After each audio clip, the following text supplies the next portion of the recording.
చుట్టుకొడి కూర అండి పెట్టాలి. దానికి ఎంత ఇష్టమో. అత్తకు పనులు ఉన్నాయని లెగ్ పీస్ చేసిన అత్తకు అల్లునే అత్త నీ ముక్కలు తిట్టా నువ్వు పుడుతుంది బిడ్డ అల్లుడు వచ్చిండు కదా, అల్లుడికి ముక్కలు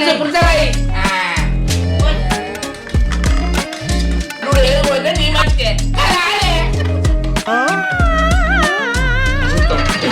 పన్నప్పుడు మంచి వచ్చినావు అతను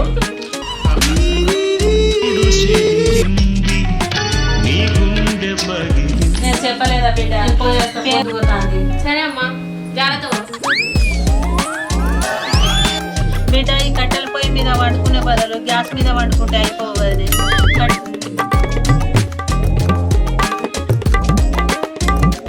అబ్బా చేపల కూర అని అంటున్నారు, మళ్ళీ ఎప్పుడు లోపలికి పోతారో ఏమో.